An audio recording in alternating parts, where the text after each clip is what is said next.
Okay na ba, Febbie? Kita na yung screen ko. Yes, ma'am. Kita na po. Okay. Good morning po ulit sa ating lahat. And thank you, Febbie, for that very generous introduction. Yan. Yes, ma'am. So, Welcome po.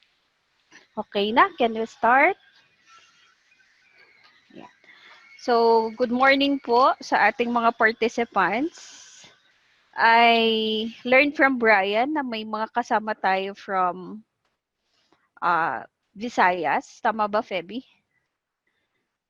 Yes, ma'am. Oo. So, wala munang Ilocano ngayon. Tagalog tsaka English tayo. Okay. Yes po. So, there. Aha. So, for today, my sharing will be on strengths-based counseling. This is something that would come in handy.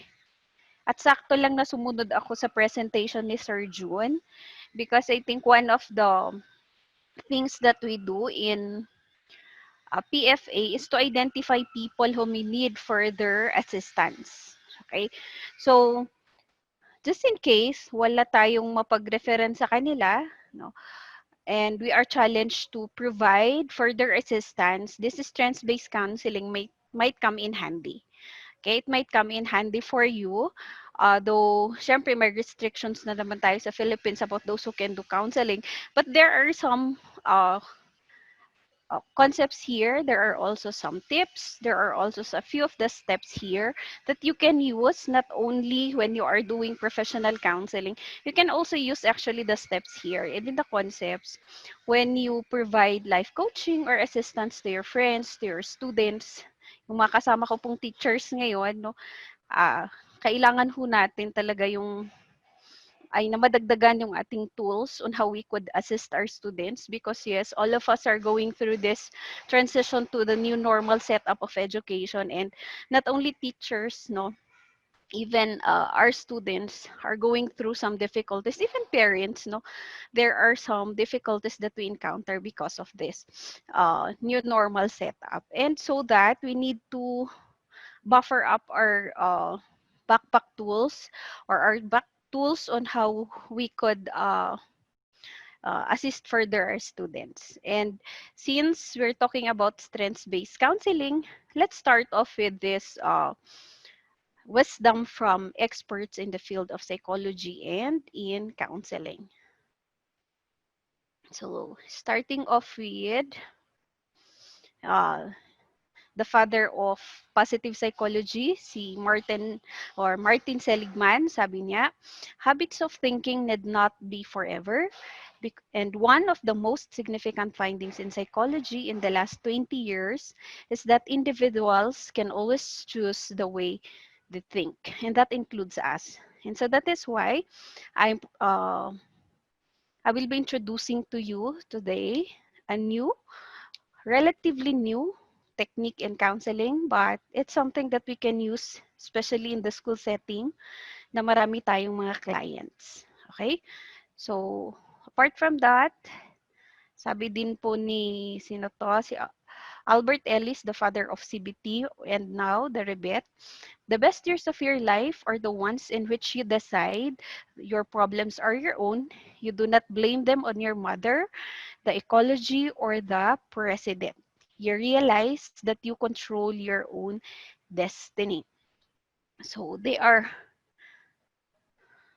two of the figures in psychology that I really look up to. Actually, my thesis in my masterals is on Rebet, and my I also use the master's for guidance, and I also use the concepts of Martin Seligman in my thesis now for my psychology masters. No, there are two figures that would always that had inspired me on how I do my counseling. Okay, so actually getting from the or being inspired by these two, what I will actually be sharing to you today is specifically referred to as the strengths-based cognitive behavior counseling. In the internet, you would see it actually as the strengths-based cognitive behavior therapy. Kaya nga lang, we always have to take into consideration na we have some limitations in terms of the, what do you call this, the terms that we use because it also has some implications doon sa uh, hanggang saan yung pwede nating ibigay na assistance sa ating mga clients given our trainings and qualifications. So the proponent of what I will be sharing to you today are Padesky and Moni. They finally have developed this in 2012, though they started doing a research about this particular technique in 2002. So it is a product of research. Okay, it has been proven somehow to be effective, and I've been using it for quite some time already. Okay, so it's strengths-based CBT. So recalling the main concepts of cognitive behavior therapy or rational emotive behavior therapy ni Albert Ellis, we will be uh, we'll have to do a little review about rebate, which would remind us, ang main concept naman yan is that uh, our behavior, our thoughts affects our feelings, and then our feelings affects our behaviors, and our behaviors would eventually also affect our thoughts. Okay, that's how we view human behavior in CBT. And together with this, we put it together with, we apply the concepts of CBT, or we use it in conjunction also with the concepts in positive psychology, where we talk about focus on strengths. We talk about living a flourishing life. We talk about is puro strengths sa positive psychology nandito sa ko, no? We talk about meticulous positive emotions. We talk about the growth mindset. We talk about grit, etc. Okay, so putting this together, authors would come up, or some proponents came up with the term positive CBT. But if you apply it in our presentation now, it's the strengths-based CBC, or cognitive behavior counseling. Okay? Given that, may kakaroon na tayo ng ideya na ang magiging focus ng counseling pag ginamit natin si strengths-based CBC would be on thought patterns. Okay? Mind setting tayo. Okay. But it is also coupled with some behavioral experiments. Okay? So, there, sabi nga ni Albert Ellis, the future of psychotherapy and psychology is in the school system. No? So, wag ko tayong mawalan ng pag-asa. Tayong mga nasa school system, tayong mga, whether as counselors, as teachers, right now, medyo maraming sinasabing kasalanan ng teachers dahil mahirap daw yung module, no? But, it's still a role. Okay? It's still a role it's still the role given to us, and it's the choice we made on how we could contribute to society. At naniniwala naman si Albert Ellis na dun sa role natin sa school setting, no? So we still need to continue teaching every child how to rarely seriously disturb himself or herself, and how to overcome disturbance when it occurs.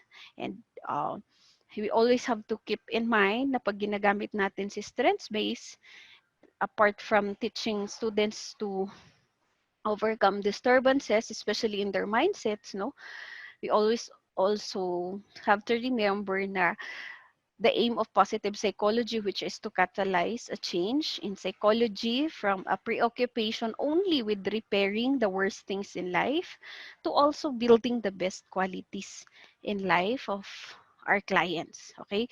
So, ang focus natin would be more on the positive qualities of our clients. Okay, so that when we talk about strengths-based CBC, I think I've mentioned a little kanina, ito, we keep in mind the main concept of CBT, which is, saglit lang,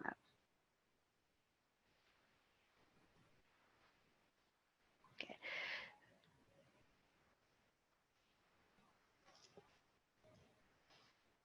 Uh, what we think affects how we feel and act. What we do affects how we think and feel, and what we feel affects how we think and act. act. So if we keep focusing or ruminating on negative things, on how difficult this new normal setup of education is, most likely that will affect our emotions, the way we feel. We feel frustrated. We feel uncertain whether we will survive. We feel lonely. We feel so worried. No? And then from there, our behaviors will also be affected. However, if we change that mindset into looking into how we were able to survive, how are we, what are our strengths now, how how is this particular situation trying to help us become more um, resilient, no? Because I think if we realize, no, itong new normal na setup ng education, it really challenge us to become more creative.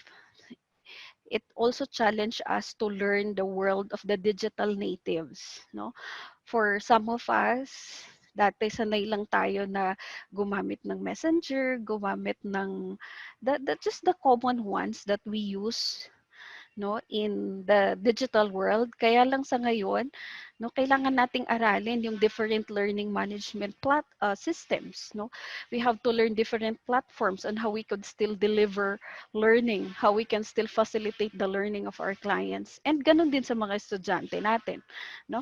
Some of our students would actually complain na hindi nila alam gamitin si Google Classroom, si Schoology, and the other learning management systems. But I would always challenge them. Alam niyo, the mere fact that you're trying to learn it at nahihirapan kayo, it's saying na gusto niyo siyang pag-aralan, no? Kaya lang, nahihirapan, but that is where learning comes in. That's where transformation would come in. If we see it that way, then we could what do you call this, empower ourselves na kakayanin yan, no? Hindi siya parang pahirap para sa atin, no? Because and most especially if we try to connect it also dun sa goal natin, no? Goal natin to be able to deliver as teachers or even as counselors. And then sa goal naman ng mga estudyante natin, gusto nilang matuto, okay? Kahit alam nilang mahirap ngayon kasi it's modular or it's online learning, nag-enroll pa din naman sila and they're trying to learn to survive in that new normal setup. And that is one strength na pwede nating i-highlight sa kanila. Okay? And from that, no, we can try to reframe their thought patterns into thinking more positively. Okay? So, how else can we somehow apply positive psych in or positive psychology in CBT, no? We always have to be reminded also with the growth mindset. Okay? Marami na pong ano ito, marami na po siyang what do you call this? Learning materials sa Facebook, and perhaps in many of the trainings you've attended, na-present na po ng ilang beses si growth mindset versus si fixed mindset, no? So that instead of being contented with what we are capable of doing, being contented in our own comfort zone, and our comfort zones would also include our thought patterns, our mindset, yung sa tingin natin, kaya natin, no? The growth mindset concept would challenge us to go beyond that comfort zone, okay? To go out from that comfort zone and challenge ourselves to grow. I heard Sir June kanina sabi niya na we have to keep learning. And yes, that's one way of developing or what do you call this, putting into practice that growth mindset. Okay? Na akala natin when we attend some trainings, ang tawag dito sa, tama na yung isang beses lang. Okay? Kunyari, if we want to learn about PFA, no, okay na yung isang beses lang. Hindi na eh. Kasi yun yung dating mindset, no? But you always have to remember that iba pa rin yung ilang, ang tawag dito, we keep refining the skills that we have. Okay, and one way to do that is to keep learning and unlearning. Okay, so that's it. No, we combine the concepts of growth mindset with that of CBT. We also combine the concepts of self-regulation, yung concept ng pagkakaroon ng willpower, lakas ng loob, sige lang, kaya ko yan, mga ganyan. And then the way power. Okay, way power in the sense na you try to help yourself navigate through some resources which are available. Kasi minsan, kung lakas ng loob lang meron ka, no, baka kulang yun, kulangin yun. Di, mag-isip ka ng paraan, papaano mo yan gagawin. Okay? And self-regulation is one of the concepts in positive psychology also. Okay? Another one, you might have been presented also with the concept of PERMAV. That's another application of positive psychology. No? How do we develop that sense of positivity in us and live a flourishing life? First is to always have that positive emotions in us. Okay? We be engaged in something that we find very meaningful to us. We also get engaged in meaningful relationships that help us grow. Okay? We find meaning or purpose in the things that we do. And then we also try to get inspired for our own accomplishments and maybe even from the accomplishments of others. And last one is vitality. We always have to keep in mind also to what do you call this? Take care of our own physical health. Okay, so holistic po yung approach natin sa PERMAB model of positive psychology. Okay, another set of concepts that will come in handy in trying to understand strengths-based counseling is the concept of grit by Miss Duckworth. No? Sabi niya dyan, dito po sa bandang baba, what we eventually accomplish may depend more on our passion and perseverance than on our innate talent. So I would like to highlight there are passion and perseverance. It's finding meaning and enjoying the things that we do, no matter how difficult it is. Okay, so like right now, sa new normal setup of education, and then in the new normal way of, uh, what do you call this? Getting involved with our or earning continuing professional enhancement of our education, no matter how difficult it is, no? Kailangan nating maghanap ng pwesto or area kung saan may magandang internet connection or saan tayo makakasagap ng magandang signal, no? Ang daming napopost sa Facebook na pictures ng students and teachers na nasa bubong or nasa tuktok ng or umakyat sa kahoy just for them to be able to what do you call this, comply or do what they have to do in this new normal setup of education. But that just shows their passion and perseverance, no, to get to where they would want to be, which is to learn in terms of the students and for the teachers to deliver naman, what do you call this, or to facilitate learning in our class, among or in their students, diba? So, nakikita natin yan ngayon and hopefully we do it with grit, no? We do it na ang purpose natin is towards growth, there is resilience, no?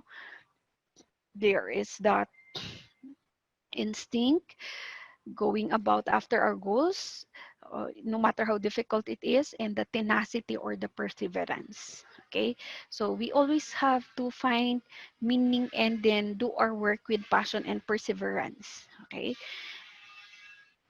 apart from that, yeah, the hope theory also, again, it's an emphasis on the willpower and the way power towards goal attainment, no, which is proposed by, I forget the proponent of this, pero he's a follower.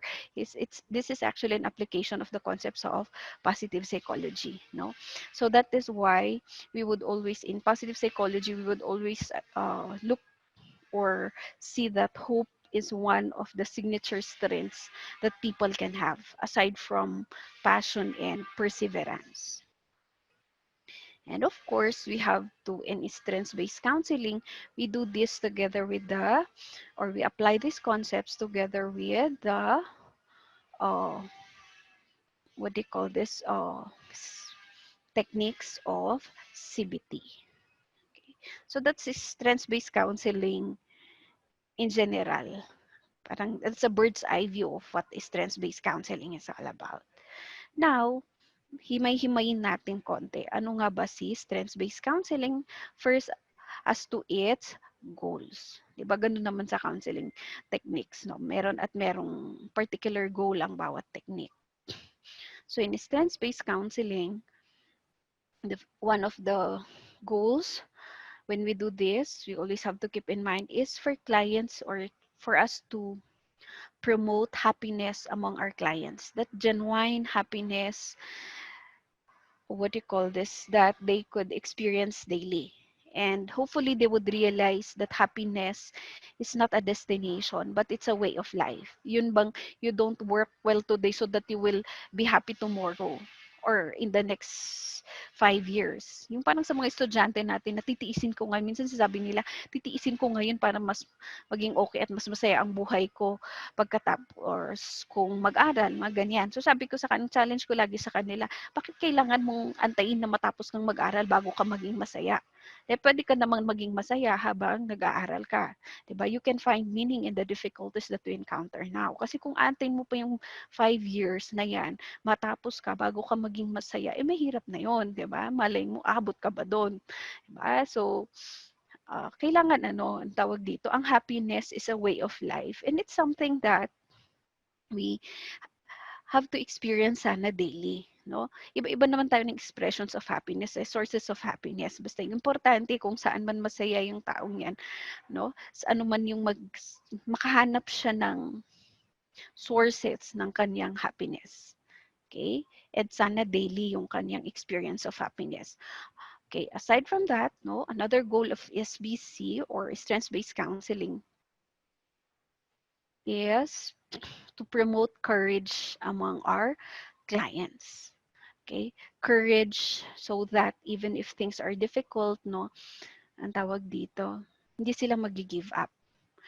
Kasi sabi nga dyan sa quote natin, courage is not the absence of fear, but rather the judgment that something else is more important than a fear. Yes, when we are thrown into a situation for the first time, just like ngayon, new normal setup of education. Well, anyway, pasensya po kayo ha, new normal setup of education ang lagi kong example, no? Kasi yun po yung setup ng na nagagamit ko itong technique ngayon. At the same time, no, uh, ang aking buhay bilang professional counselor ay umikot sa school setup. Okay, though I have a little of involvement sa community counseling naman. Okay, but anyway, going back to courage, no? Um, it's developing that sense of perseverance among our clients, or yeah, sense of perseverance and persistence among our clients. Yes, pag nung first time na na-introduce sa atin, we suddenly had to shift to the new normal setup of education. Nakakatakot siya. At talaga namang marami ang natakot dyan. No? Marami ang tawag dito, marami yung nagsabing hindi muna tutuloy kasi mahirap daw, baka walang matutunan, mga ganyan. But eventually, they enrolled. Eventually, they continued. Even parents, no? Marami sa kanila yung, ala, kakayanin ko bang i-tutor yung sarili kong anak, mga ganyan. But we've seen a lot of posts already in Facebook showing that sense of courage, that perseverance, that passion to still continue to learn. Okay? And that is one thing na sana mai-instill natin, mai-promote natin among our clients using also strengths-based counseling and other positive qualities. Okay? Positive qualities that will help them develop an optimistic view in life. But on top of this all, ang main goal po actually ng strengths-based counseling is to develop resilience among our clients. So that is advancing despite diversity. And that is resilience. And resilience po, no, ilang beses na pong nakorek yan in most of the trainings I attended related to positive psychology, no, they would always emphasize that resilience is more than just bouncing back to where you've been prior to an experience of crisis. Okay? More than bouncing back, kasi bumalik ka lang sa dati, supposedly, no, you are able to advance, you're able to transform as a person because you've been through some difficult situations. Okay, so ang resilience, it comes with transitioning and transformation. Okay, so again, just to highlight, our main goal in strengths-based counseling or cognitive behavior counseling is promoting or developing, if wala pa silang sense of resilience, or perhaps just merely enhancing kasi meron na sila niyan, no? Resilience among our clients. Okay? And in strengths-based CBC, they would, or they define resilience, we have to look into resilience as a process. It's not something that you either have it or you don't have it. No, no, it's a process. It's not a static trait. No, it's a process of developing and nurturing our ability to cope. That's number one. Adapt, and then eventually we're able to adapt in the face of adversities or difficulties, and then we're able to bounce back and restore positive functioning when stressors become overwhelming. So there, ang resilience natin, ang mga Pinoy, kilalang kilala yan na resilient. Kaya lang may mga na-experience or may mga nagiging clients naman tayo na hindi mo makikita, or yung dati resilient siya, okay siya sa buhay, masaya siya, nakaka-cope naman, pero when a major event came in, like kunyari namatayan, nawalan ng importanteng gamit, nasunugan, ano pa ba, in terms of students, yung unexpectedly bumagsak siya sa isang subject or sa maraming subject, mga ganyan, or unexpectedly, something unexpected happened to them, no? Whether it's man-made or natural uh, uh, disaster or crisis, yan. No? Biglang parang tawag dito, or yung kumbaga narating nila yung kanilang rock bottom. They experience the rock bottom of their lives, no? Their resilience has been challenged. So it's quite difficult for them already to bounce back. Minsan may nakikita tayo, no? Yun yung mga sinasabihan nila na, or sinasabi nila na, hala na, nagkakaroon na sila ng signs and symptoms of depression. Pero dati naman silang okay, dati naman na kayang-kaya nilang mag-cope sana. Okay? But, no, what do you call this? Ang resilience nga is something that is not static. It can be challenged at some points, no? Pwede siyang bumaba, pwede siyang tumaas, pero sana ang gusto natin in our clients, somehow maging stable yan. Para pag narating nila yung rock bottom nila ng ating mga clients, kayang-kaya pa rin nilang maging matatag. Okay? Kayang-kaya pa rin nilang maging matatag during those times that, especially when they think that all they have to support themselves to cope with that situation is sila lang din, no? Yung mga taong kulang ng support system. Okay? So, that's the main goal of strengths-based CBC. It's to, what do you call this, keep promoting or to enhance that resilience among our clients. Okay? So, why? Why is it that yun yung focus ng strengths-based counseling? Yun din actually ang focus ng positive psychology in general. Okay? Because when we foster resilience among our clients, sabi dyan, people would persist, no? In the face of obstacles, but more important than that, ito yung mas pinakagusto ko dito no? The sense of resilience of clients or yung resiliency ng mga tao, it also helps them accept circumstances that cannot be changed. Kasi may mga ganun Kunyari nga yung new normal natin. Ang daming rules. Kailangan magsuot ng face mask. Kailangan magsuot ng face shield. Depende kung nasaan ka. Sa amin dito sa Baguio Benguet area, when we go out, we are required to wear face shield. No? And minsan kahit gusto mong magreklamo, ayaw mo kasi nakakawalang poise, nakakawala ng nakakasira ng, what do you call this, diskarte, mga ganyan, no? But these are circumstances that we cannot really change. Another one, among our students, no? Dito ko nagagamit yung sense of resilience among our clients sa school setting. May mga estudyante tayo na, ang tawag dito, ang nirereklamo lagi teachers nila. Okay? Like, pag nahirapan, kasi daw hindi marunong magturo si teacher. Okay? Pag ang tawag dito, bumabagsak kasi daw mahirap yung lesson. Ang tawag dito, hindi niya magets yung teaching strategy ni teacher. Mga ganyan. So those are things that we need to process. If a person is resilient enough, no, you would realize sana na yung teacher na nabigay sa'yo, hindi mo kasi siya mapalitan ng ganun-ganun lang kasi ayaw mo sa kanya. Kasi malay mo, ayaw mo sa kanya pero paborito siya ng iba mong mga kaklase. Diba? And those are circumstances that cannot be changed, but we have to persist. Okay, kahit mahirap, and that is part of the situation where you are in, you have to learn how to navigate your life. No, you have to change the mindset also that comes with the behavior. Bakit ka naiinis? Bakit nawalan ka ng gana? And so on and so forth na pumasok, no?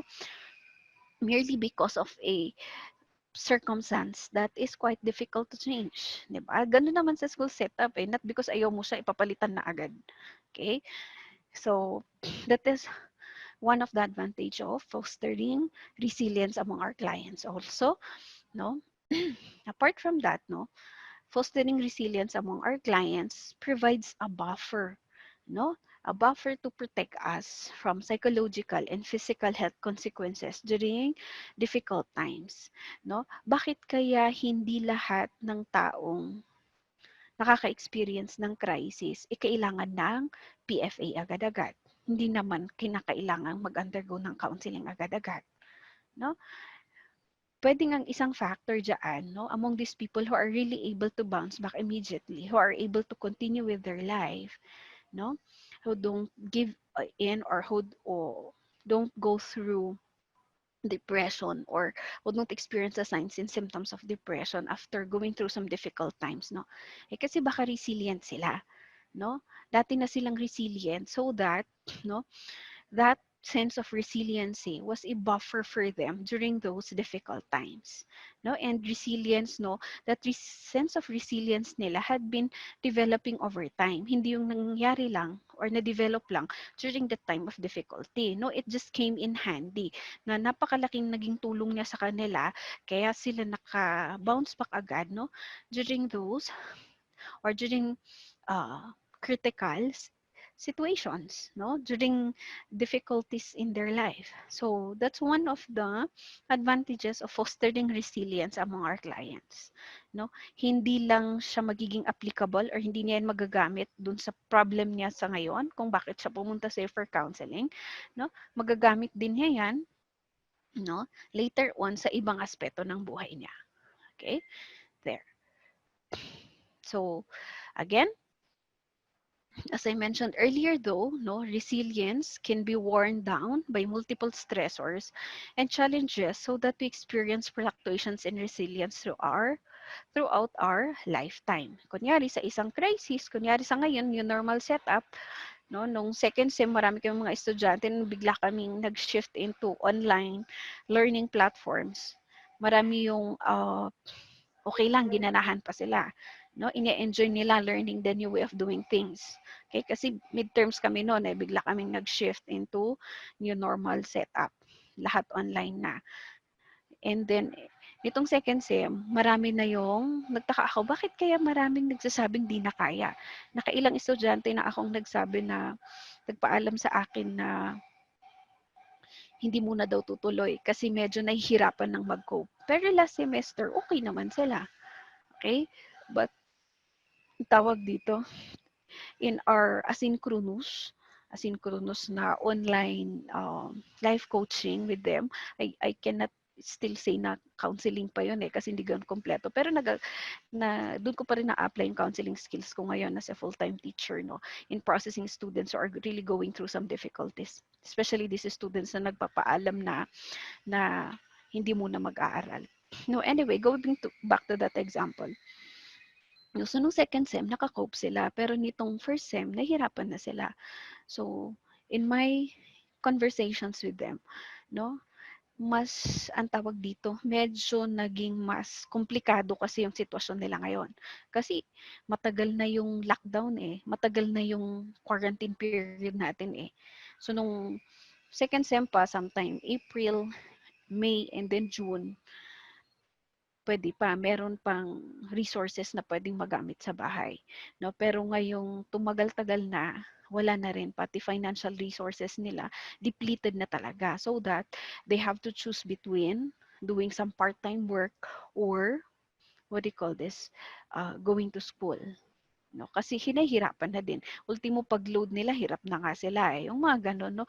So that, yung dating resilience nila nung second sem, bumaba, no? Nag-fluctuate down. Nag-fluctuate siya nitong first semester, no? Because of multiple stressors already. So, ganun po ang resilience talaga. Nag-fluctuate siya. But it doesn't mean na nawala. Minsan lang, nasa-challenge talaga ng bongga. Okay? But you always have to remember that resilience is all about being able to overcome the unexpected. You know? So that the goal of resilience is to thrive. It's more than surviving. Okay, it's more than surviving. Thriving comes again with transformation. So that, no, kung gano'n na nag-fluctuate down si resilience, di tulungan natin yung mga clients natin, no, to be able to recall again what are their strengths that could help them survive this scenario or this situation. Okay? Yung mas naging komplikadong sitwasyon nila ngayon. Okay?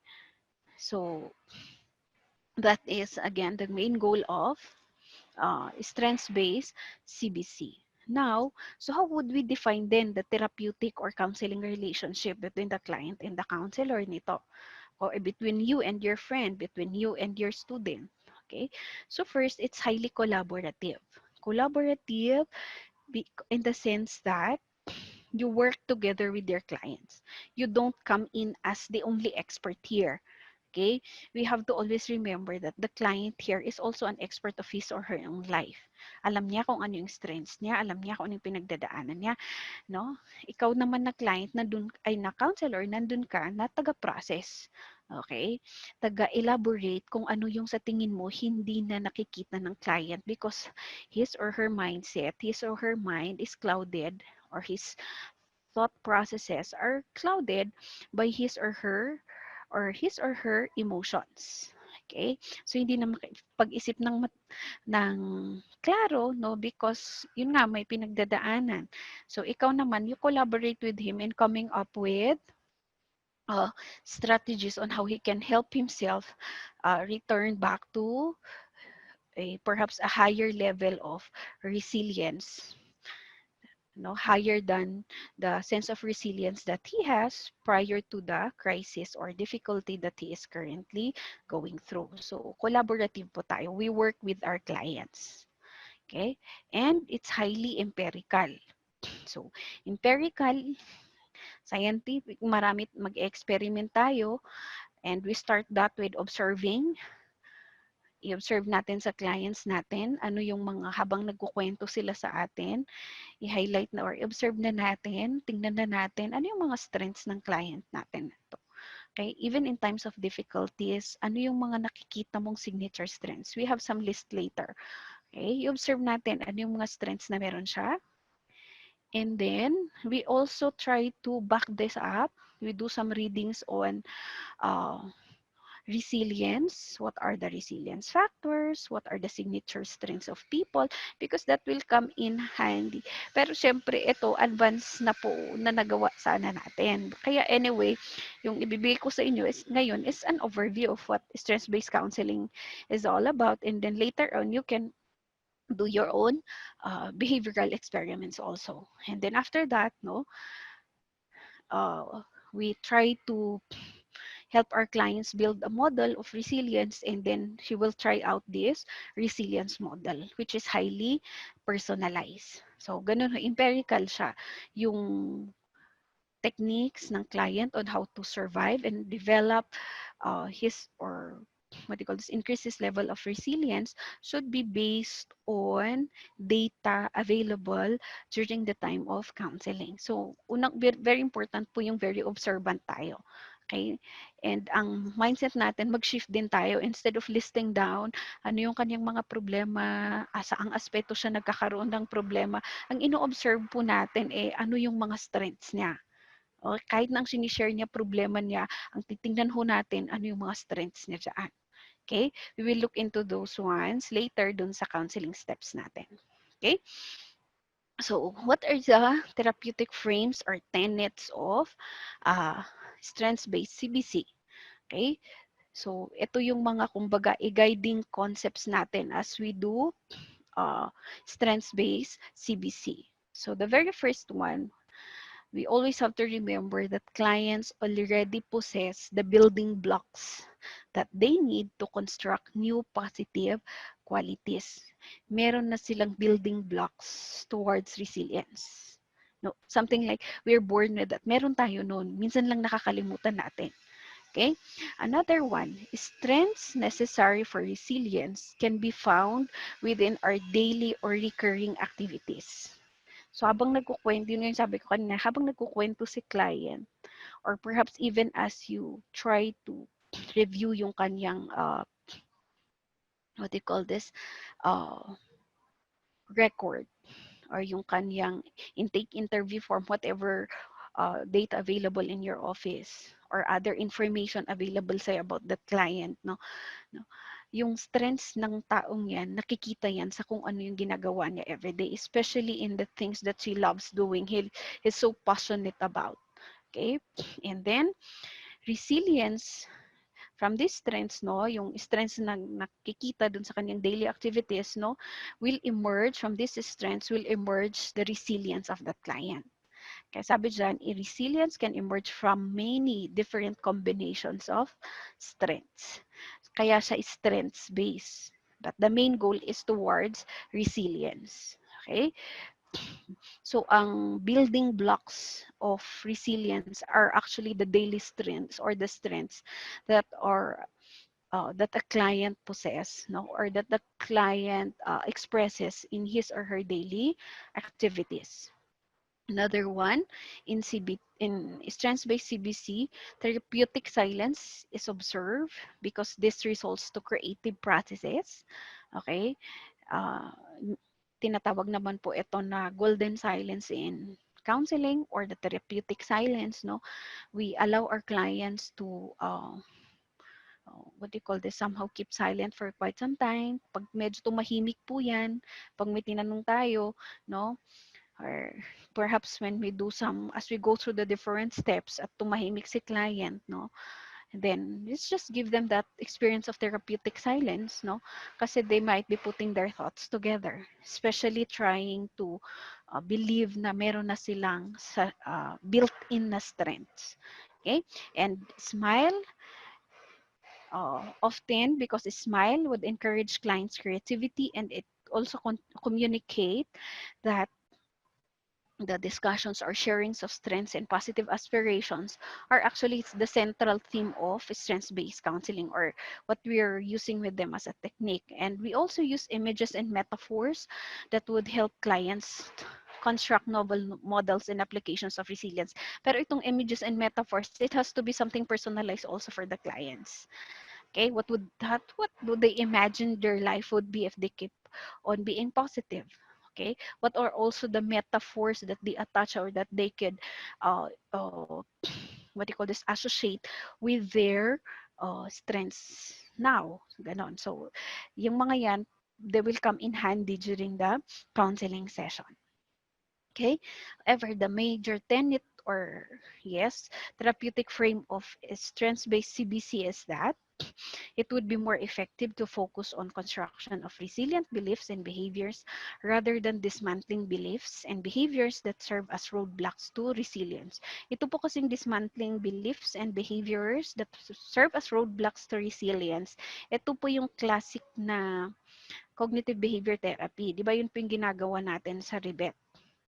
China-challenge yung mga irrational beliefs, irrational thoughts, or yung mga yung gamit actually dyan na, or yung term dyan ni Albert Ellis is masturbations, yung mga musts and shoulds natin, i-challenge natin yun sa kanila. Kaya lang sa strengths-based CBC, hindi ho tayo dun magpo-focus. Okay?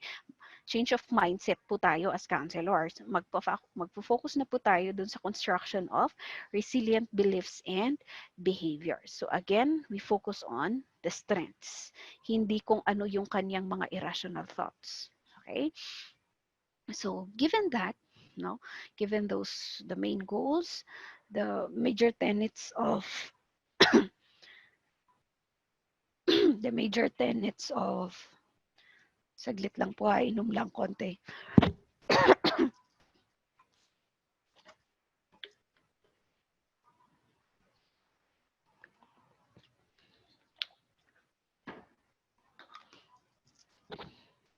Yeah. Yan. Those are the major tenets of therapeutic frames of strengths-based CBC. Now let's look into the 4 steps of strengths-based CBC or strengths-based cognitive behavior counseling. 4 lang naman yan na steps. Okay? Pero ang assumption ho natin dito bago po natin i-apply yung steps ni CBC, nakapag-establish na po tayo ng rapport with our clients, no? Somehow we have provided some structure already sa kanila. Somehow na-introduce na din natin sa kanila yung concept of strengths-based CBC, no? Part naman yan ng counseling. So this come in actually doon sa middle part of our counseling session. Okay? So, importante kasi syempre ang hirap naman ang pag-uusapan natin strengths na wala ka pang rapport with your client. Okay? So, starting off, the very first step of strengths-based counseling is, kaya nga sa strengths-based at sabi kanina, ang building block niya na naka-built-in sa client natin are their strengths. So, hanapin po natin yan. Bakit magsa-search tayo? Kasi in the first place, magsa-search ka kasi alam mong meron. 'Di ba? Why would you look for something? Why would you search for something which in the first place you do not believe that it exists? Diba? So this one, no, we look for the client's strengths, which are actually the strategies, the beliefs, and personal assets that that client use with relative ease. Kaya po siya nagiging strength kasi parang madali na lang niyang nagagamit yan. Okay, that can promote positive quality that the person is trying to build. In our case, no, ang binibuild up natin sa client is resilience. Okay? So yan ho ang definition nila Padensky and Moni ng strengths. So strategies, it could also be strategies or skills or abilities, the belief system din nila, yung kanilang personal assets, that's their character strengths, okay, which are evident actually in their daily life. Kaya lang minsan din nila alam na strength nila yon. Okay, so hanapin natin yan. So the major assumption here is that people already are resilient in their daily or recurring activities, in their passions, and in their values. Just to emphasize, kasi na-mention na yan earlier. And then, however, people are frequently unaware of their strengths and actually they do not identify themselves as resilient in these areas. Just to cite an example, I have a client na single parent. Single mom, actually mom siya actually, no? Dumating siya sa akin na grabe yung kanyang suicidal thoughts. Okay? Kasi feeling niya hindi niya nagagawa yung role niya as a mother and as a office worker. Tapos even dun sa kanilang family, yung as a daughter and as a sibling. Grabe talaga yung self-esteem niya nung dumating siya sa akin. And then, yung naging focus talaga, since ang baba talaga ng self-esteem niya, and at that time, na-introduce na sa akin ang appreciative inquiry, at na-introduce na actually sa akin ang strengths-based counseling, and actually some of the concepts also of positive psychology. I've been reading that of The Learned Optimism book ni Martin Seligman. So, sabi ko, subukan nga natin to sa kanya. Siya actually yung una kong client na na-apply itong strengths-based counseling. So, dumating siya sa akin as in, ang baba ng self-esteem niya, wala siyang nakikita na tamang ginagawa niya. So, I just have to let her enumerate ano yung mga pinagdadaanan niya, tawag dito, ano yung mga pinagdaanan niya, bakit ganun yung tingin niya sa sarili niya. But as she was trying to tell about yung difficulty of providing the needs of her 2 children na siya lang, tapos also difficulty of being compared doon sa ibang mga successful niyang mga kapatid, Okay? And then the difficulty also of working with a boss na talagang bossy naman. Okay? Because I also happen to have some interactions with the boss that time. No? Nalilist down ko na yung kanyang mga strengths. That she's very perseverant. Pagdating sa anak niya, lahat gagawin niya. Which is, I think, common to most parents, if not all. 'Di ba? Yung ganon. At the same time, pagdating ko, alam ko nahihirapan yan, basta hahanap at hahanap siya ng paraan para talaga ma-provide niya yung needs ng kanyang family. And pagdating naman sa workplace, madiskarte siya. Well, given naman yan, if you work kasi in the government, resources are you have to really be very resourceful in terms of delivering what you need to deliver. Kasi medyo limited actually yung mga resources na ibibigay sa'yo. No? Pero siya, napaka-madiskarte niya. Actually, I was at that time getting inspiration from her as to how to survive in the government setting kasi kapapasok ko din nun sa gobyerno eh. No? But, you know, after that, no, hin-highlight ko 'tong mga 'to sa kanya. Yung kanyang mga positive assets na alam mo, sabi mo, wala kang nagagawang tama, na ang tawag dito, ang description niya kasi sa sarili niya is mahina daw siya. Because people had been telling her na mahina siya and naniwala siya na mahina siya talaga. Mahina siya sa utak, mahina siya sa diskarte, mahina yung ability niya to manage his or her emotions. Pero actually, pag titingnan mo yung life story niya, is one very strong person. No, her life is actually very motivational for me. No, pero nagtataka ako bakit ganon. Yun nga lang, unaware lang siya na meron siya na siya ng mga strengths na yon. So ang naging challenge lang sa akin is paano ipalabas yon. Paano kahit papaano how to make her realize that. Okay, so all I did was actually to do some reframing and the same time i-mirror back sa kanya yung mga strengths niya na yon. No, so habang ang kinukwento niya sa akin ay yung mga problema niya at umiiyak-iyak siya, no. Of course, I'm listening to that, no. But I'm also starting to what they call this, take note of these strengths. Pero syempre nagpaalam na rin ako sa kanya. And I usually do this with my clients. Na as they talk, I will be writing. Magpapaalam. At kailangan natin magpaalam habang nagsusulat, habang ang client natin nagkukwento kasi baka ma-offend sila. Okay? Baka akala nila ano yung pinagsusulat mo. Okay? So I started jotting down yung mga strengths na nakita ko. Kasi yun nga, it really can happen na in times of difficulties, nakakalimutan natin kung ano yung mga meron na tayo. Kasi ang naka-highlight sa atin, yung hirap. And normal lang yan. No? Yun talagang nangyayari pag nagkakaproblema ang tao. Okay? So, that is one of the assumptions. Kaya magsa-search tayo ng strength. Meron yan sa tao. Okay? At nagagawa niya yan daily. Okay? Kaya lang, naka-cloud lang yung kanyang perception. Naka-cloud lang yung mindset niya dahil nga mabigat yung pinagdadaanan. So, as counselors, as strengths-based counselors, we search for these hidden daily strengths and bring it to their awareness. Sabihin natin sa kanila, i-reflect natin sa kanila yon. Okay? I-paraphrase back natin sa kanila yon. Okay? Or pwedeng i-summarize natin sa kanila towards the end yung mga strengths nila. Okay? So, from there, no, counselors then help clients identify these strengths and help the clients build on their existing strengths. Okay? So, yun yung magiging pundasyon nila in uh, what do you call this, developing further or enhancing their sense of resilience. So again, titingnan ninyo, kaya sa strengths-based, kasi ang unang-unang step natin, maghanap ng strengths. At kailangan maniwala tayo na meron yan sa client natin. No? And that's a change of mindset sa atin as practitioners. Okay. Now, as we do the searching for strengths, it's important for us to take note that so yun, identified strengths should not be linked or related to the problem areas. Kunyari, yung client ko na yun, ang problema niya sa work setting. So, ang tawag dito, yung pinaghugutan ko ng strength niya, dun muna sa experiences niya bilang nanay.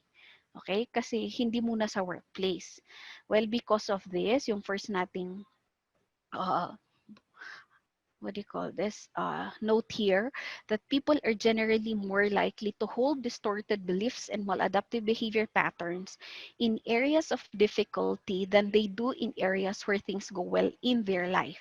It's the process of rumination, which contributes a lot to the experience of the signs and symptoms of depression. It has been established naman that rumination of negative events really add up to an experience of depression among our clients. So there, people are kaya hindi muna tayo wag muna natin silang pilitin mag-identify ng strength doon sa kung saan or sa area of their life where they are currently having problems with. Kunyari, ang problema nila naman is sa bahay, edi tumingin muna tayo dun sa, ang tawag dito, uh, other aspects of their life na generally they're a bit okay. In the case of another client, one of my current clients, no, ang problema niya talaga sa bahay, no? Pero estudyante namin siya sa school and nag-excel siya talaga sa school. No, unexpectedly talaga din namang grabe yung pinagdadaanan niya sa bahay. Okay? So, ang pinanghugutan ko naman ng strength niya, yung pagiging student writer niya sa school, pagiging achiever niya sa school, no? So, ano yung mga uh, positive qualities na naipapakita niya doon na ang tawag dito, eventually pwede niya ding magamit sa other areas of her life. So, ganun ho tayo. Okay? In searching strengths, wag muna natin siyang pilitin maghanap ng strengths or wag muna natin hanapin dun sa area where he is having some difficulties. Okay? There. And then, second note, individualize or personalize strengths are more likely to be remembered and used in everyday experiences. So that the strength should be sought from the client's small, regular, or daily experiences and not from standardized questionnaires.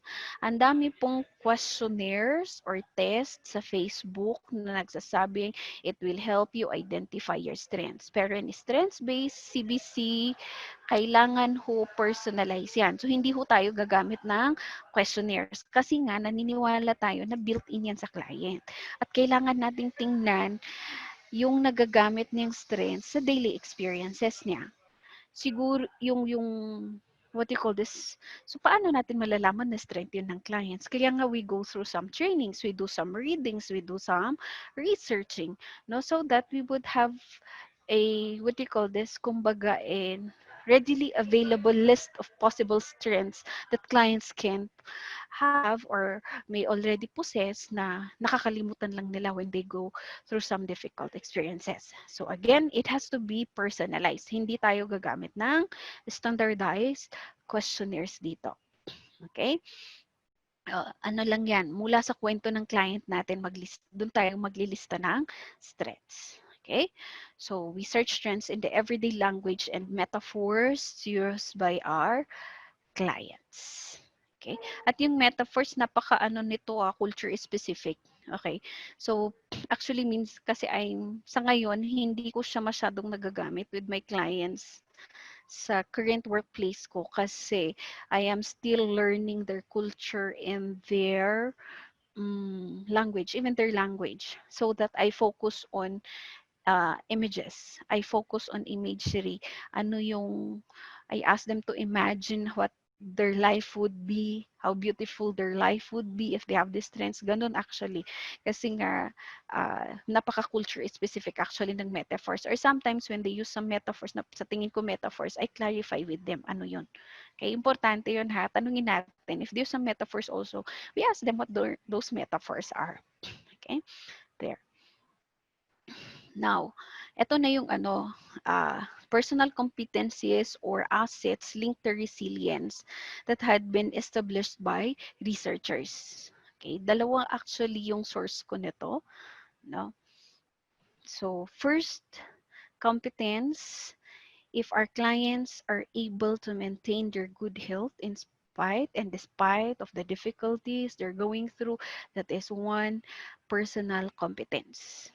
Kasi ho, 'di ba, ang isa hong unang-unang makikita natin sa mga taong um, medyo seryoso na nagiging seryoso yung kanilang mental health, ang tawag dito, or psychological condition or mental health challenge, is that they forgot all about basic hygiene. No, 'di ba? Yung mga tingnan natin yung mga the worst na lang, the worst scenario, no, yung mga baliw quote unquote baliw na nasa kalsada, 'di ba? Ang nakalimutan na nila yung basic hygiene. So if a person is going through something but still is able to what you call this, take care of his or her own physical health, that is one commendable asset. Okay, tingnan natin yan.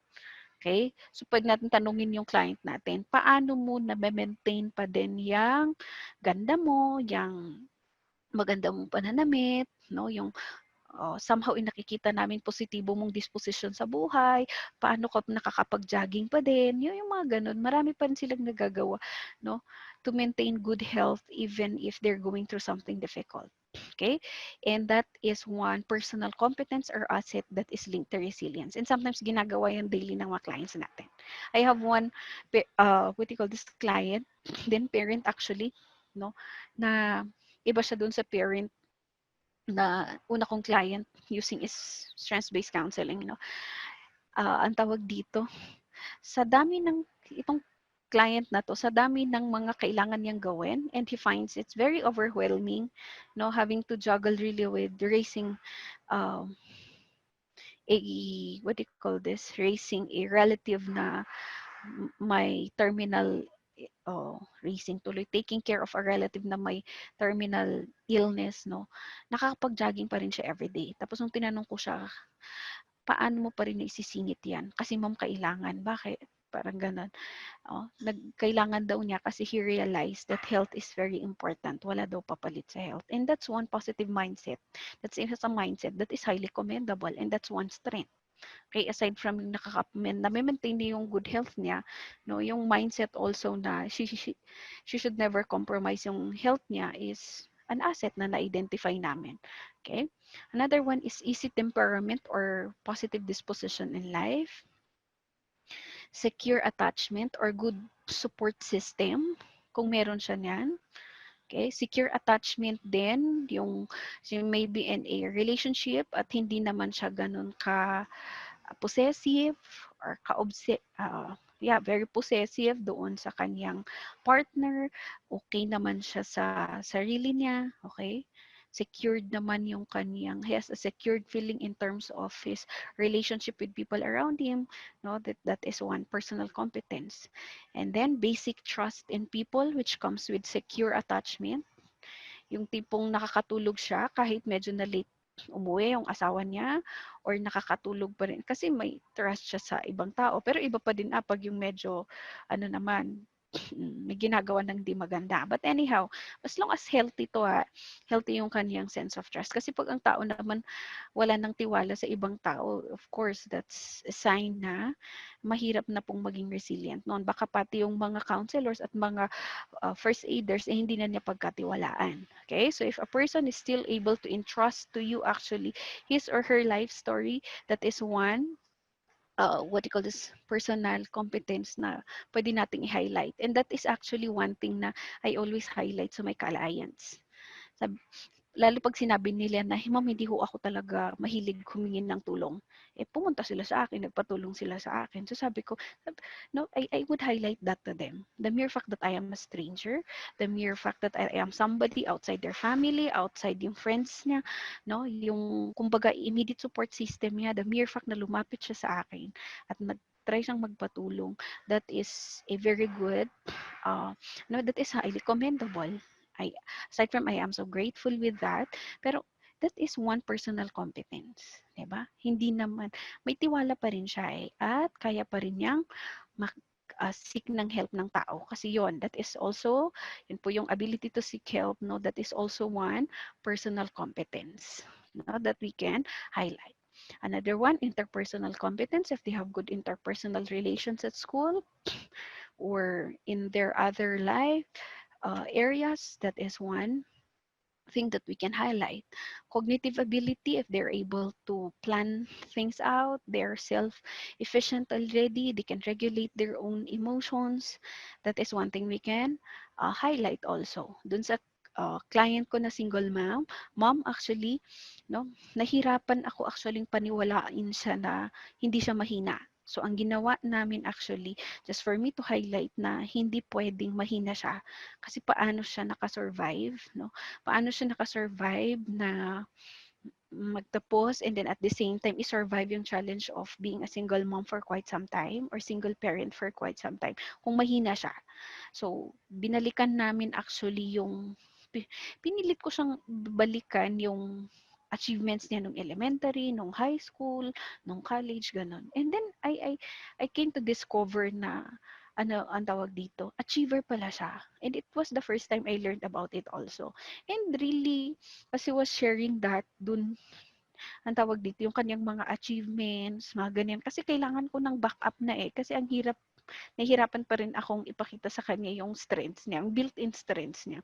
So, this is one thing na ano, no, ang tawag dito, uh, that somehow help her believe na yes, kaya niya.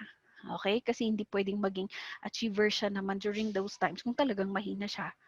Okay? Actually, the mere fact that she actually qualified in one of the in a science course in one of the universities dito na very stringent yung kanilang uh, what do you call this admission process for that particular course eh the mere fact na pumasa siya doon, it's also already saying something about his or her abilities. The mere fact na nakuha siya sa workplace at tumagal siya, no? Hindi naman siya pinapalitan kahit sinasabing bobo siya, mahina siya.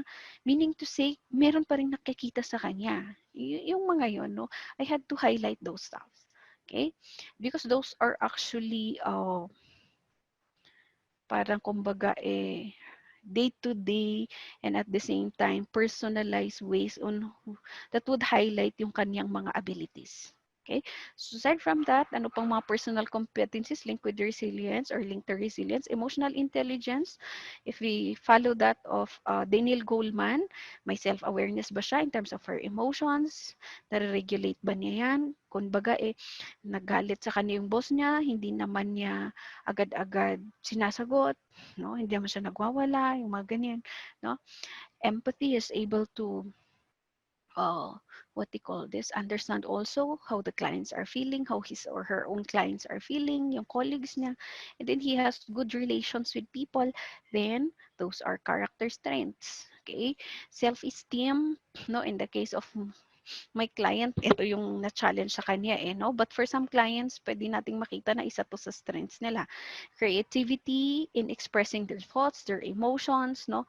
I'm one person na hindi po artistic, kaya napakadali sa akin na i-appreciate at makita agad yung sense of creativity of my clients. Kahit na anong area yan, whether it's sa performing arts, or sa visual arts or whatsoever. Those are things, those are the talents of our clients already. Okay? Hidden strengths din nila yan. Their ability to use humor, especially if they use humor to make things lighter or to make people happy. Okay? Ability and opportunity to contribute to others. Pag may mga volunteer works sila, ang hidden strength po dyan is their ability and opportunity to contribute to others. Holding faith that your life matters and life still has meaning. I highlight this with people na may nag-attempt ng suicide. Okay? I've got some clients na ganun din po. And then when I asked them what made them stop, kasi po na-realize ko na ang tawag dito, baka meron pa akong makontribute or baka magalit yung nanay ko, mga ganyan, no? From those na mga sagot nila, anong mga signature strengths ang pwede nating makita? And one thing that we can highlight there is perhaps they hold onto the faith that their life still matters kaya hindi tinuloy yung kanilang suicidal attempts. Okay? There. Or also in the case of my students na pag ilang beses nang bumagsak pero sige pa rin, pumapasok pa din, no? Believe din ako sa kanila, no? Yung mga nagiging kumbaga tawag dito, uh, ang tawag di quote-unquote stockholders ng mga what do you call this, schools natin, no?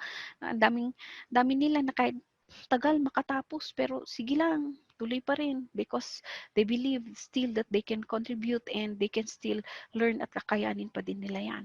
Okay, so that's from one author.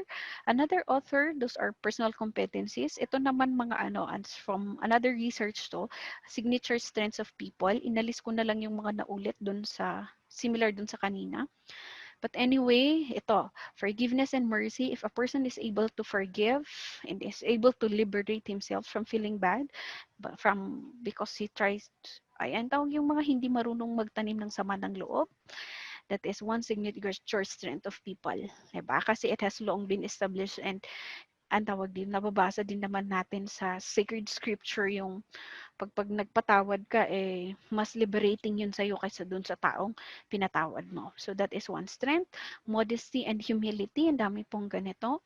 Pwede nating makita, ang dami nilang achievements, pero mga lang, tahimik lang, or may iba nga din silent millionaires. Basta hindi yung mga humble brags, kasi iba naman yung mga nag-humble bragging. Okay?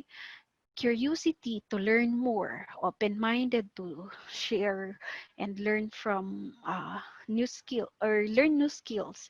Especially dun sa mga tao na go lang ng go pagdating sa seminars kahit ilang beses, tapos pagtatanungin mo bakit punta ka ng punta kahit ilang beses ka na. Again, isasabihin nila, no, because I love to learn more. Marami pa akong pwedeng tutunan, mga ganyan, no? That's a signature strength of one of the signature strengths of people.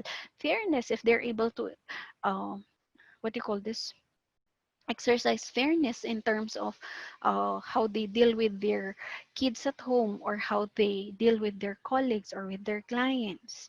Leadership, pag nakitaan po natin sila niyan, in whatever way you try to define what leadership is, servant leadership man yan, ano bang klase ng leadership yan, transformational ba yan, basta pag nakita mo yan sa kanya, i-highlight ho natin yun sa client. Zest and vitality in doing things, yung laging punong-puno siya ng energy, no? And then bravery and persistence, those are signature strengths. Apart from those, having that sense of gratitude in life, that is one signature strength. Okay, I have one client na yun. Thank you siya ng thank you ma'am. You gave me time, yung ganyan, no? Sabi ko, oh sige, that's one of your strength. Now, but I want you to apply that also in other areas. Grateful ka sa akin, pero sino pa kayong ibang tao sa buhay mo yung pwede kang maging grateful? Okay? They're added hope, their sense of spirituality, love, kindness, social intelligence, or interpersonal relations, ability to work in teams, and their ability to put prime or to put importance on their sense of integrity in doing their job or in doing anything that is one strength. Yung tipong, ano na yun, naririnig ko to sa mga clients na sa mga student officers or even with my colleagues in the government sector. Alam mo yung uh, the end will not justify the means for them.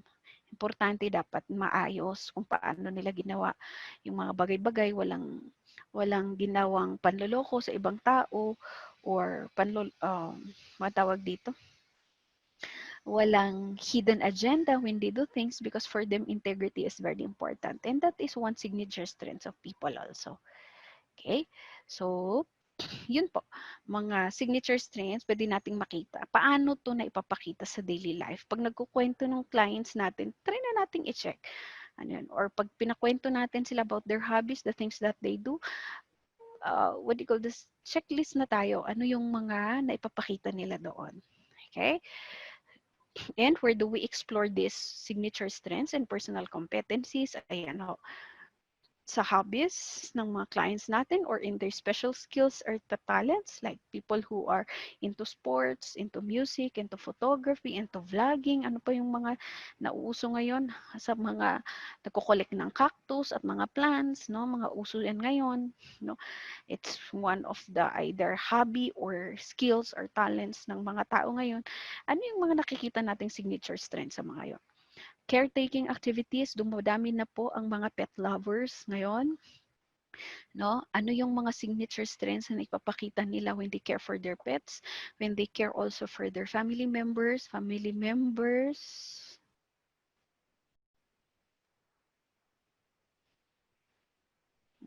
Pasensya po may patalastas. Lumindol po yata dito sa amin. Okay. Anyway, balik po tayo. Caretaking activities. No? Family members, yung mga clients natin na may kapamilya na may terminal illness and they're part of the caretaking body for that family member, ang dami pong strengths na pwedeng makita dyan. And also caretaking activities with their friends, when their friends would call them in the middle of the night and they would still find time to answer or to listen to these friends who are going through something. That is one ang makikita na ho natin dun yung kanilang care for people. Okay? And their good interpersonal relations. And maybe they're able to empathize to that person. Okay? Their volunteer activities, tingnan din ho natin, their achievements in school, in the church, in the community, in the work setting, kahit saan ho. No? Tanungin din ho natin, try nating explore yan. Also, their daily activities and other daily activities in which they experience enjoyment or passion and or proficiency, just like in simple cooking, gardening, sewing, living budget. Mga ganyan, pakwentuhin natin how their daily life is and then tingnan natin yung theme dyan. No? Ano yung strengths na pwede nating makita? No? So, as in, maghahanap po tayo ng uh, strengths. Kung kailangan minahin yan, di minahin natin yan. Importante, may mailista tayo na strengths sila. Okay?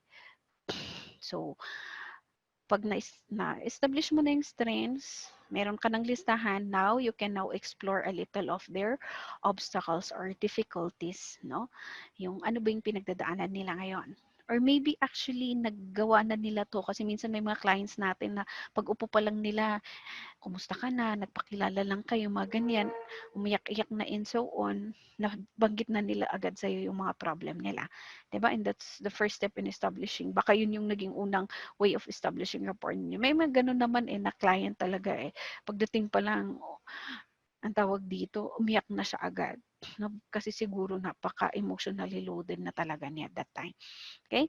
So, So when you discuss these obstacles or difficulties or yung current na problem nila, okay, remind client that obstacles are windows into resilience. So this is another change of mindset, no? Na kailangan natin i-imbibe as a counselor and at the same para sana maipasa natin dun sa client natin. Obstacles or difficulties are windows into resilience kasi hindi mo naman kailangan maging resilient pag okay lahat di ba? Pero habang okay ang lahat, nanonurture mo dyan yung mga strengths mo. Okay? And then habang nanonurture yan, nagkaroon ng obstacles, ayan, no? Windows na yan into resilience, no? Pag nahirapan ka na, wow, tingnan natin, kakayanin ko din siguro to. Yung mga ganun, no? So we work through obstacles when we have high degree of commitment or enjoyment of an activity, however. No? So that, sabi lang naman dyan, di ba nag-explore tayo ng strength. Tapos, tawag dito, nabanggit natin yung difficulties. Napag-usapan na. And then we try to relate there. Tapos, ang tawag dito, uh, keeping this in mind, we proceed na doon sa susunod nating step. No? Kasi we work through these obstacles and then the steps or the strategies that we use in working through these obstacles, no, would more likely work with us or would be more likely effective if we have a high sense of commitment or enjoyment or passion in doing that particular activity or strategy. Kaya ang next step natin sa strengths-based CBC is to create